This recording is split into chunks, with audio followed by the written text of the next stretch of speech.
Hey, Hallman Huskies, it's Miss Greg here. Sorry we aren't live tonight on Facebook. I have a meeting to go to this Monday night. It's actually one of the community forums that the school district is putting on for the funding that the school district will be getting next year. So I'm recording these at work today for you all to enjoy this evening. Tonight we're going to read the story called Pumpkin Soup by Helen Cooper. I hope you enjoy this tale. Pumpkin Soup.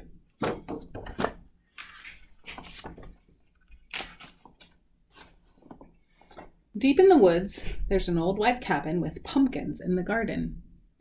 There's a good smell of soup, and at night, with luck, you might see a bagpiping cat through the window, and a squirrel with a banjo, and a small singing duck.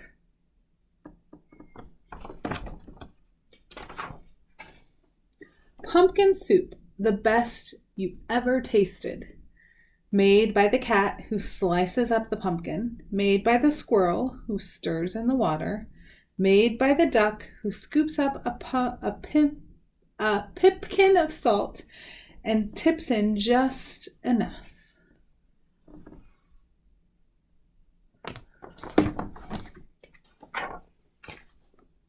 They slurp their soup and play their song, then pop off to bed in a quilt stitched together by the cat, embroidered by the squirrel, and filled with fine feathers from the duck. And it's peaceful in the old white cabin. Everyone has his own job to do. Everyone is happy. Or so it seems.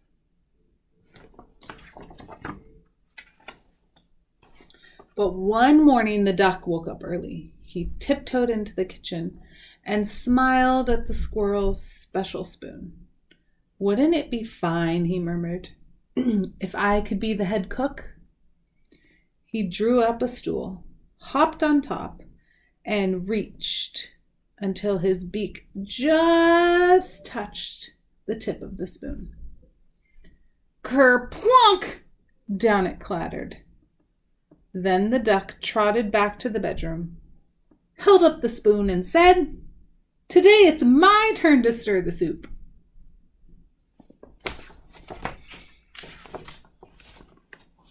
"That's mine!" squeaked the squirrel. "Stirring is my job. Give that back."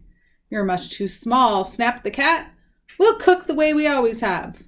But the duck held on tight until the squirrel tugged with all his might, and whoops! The spoon spun through the air and bopped the cat on the head. Then there was trouble. A horrible squabble. A row, a racket, a rumpus in the old white cabin.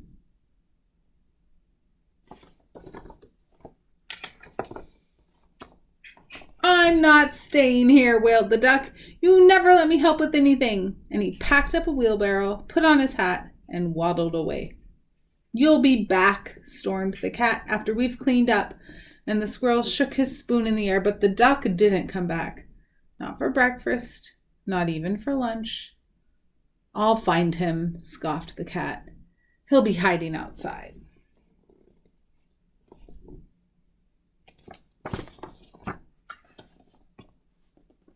"I bet he's in the pumpkin patch." But the duck was not in the pumpkin patch. They could not find him anywhere. So they waited all that long afternoon. The cat watched the door. The squirrel paced the floor. "That duck will be sorry when he comes home," they muttered. But the duck didn't come home, not even at soup time.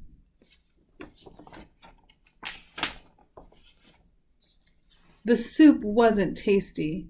They'd made it too salty. They didn't feel hungry anyway. They both sobbed over supper. Can you see the tears falling out of their eyes? Why do you think they're sobbing?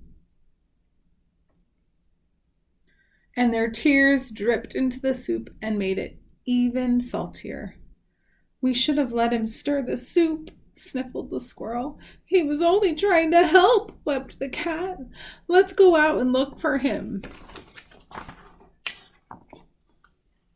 The cat and the squirrel were scared as they wandered down the path in the dark, dark woods. They feared for the duck, all alone with the trees and the foxes and the wolves and the witches and the bears, but they couldn't find him.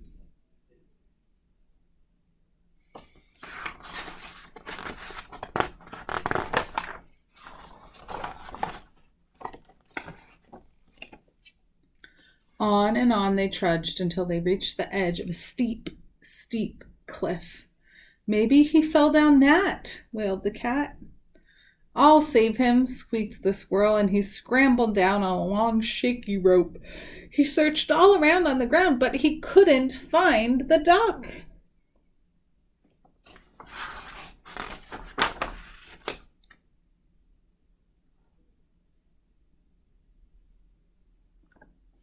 Then the cat whispered in a sad little voice, Duck might have found some better friends. He might, sighed the squirrel, friends who let him help. And the more they thought about it as they plodded back, the more they were sure they were right. So this is what they're imagining Duck is doing now. That he's found some other friends and he's made a glorious soup and everyone loves it. You think that's what's happened? Where do you think Duck is? I have no idea. I'm very curious. I hope he's not afraid and alone.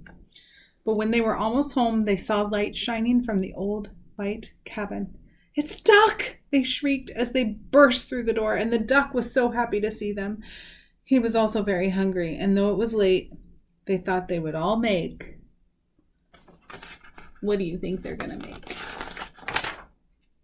Some pumpkin soup! Oh gosh, that looks like a big mess. When the duck stirred, the cat and the squirrel didn't say a word, not even when the duck stirred the soup so fast that it slopped right out of the pot, not even when the pot got burnt. Then the duck showed the squirrel how to measure out the salt, and the soup was still the best you ever tasted.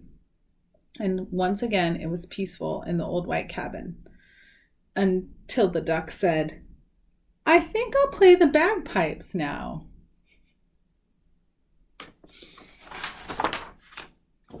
Uh-oh. Looks like they don't want the bagpipes to be played. The end.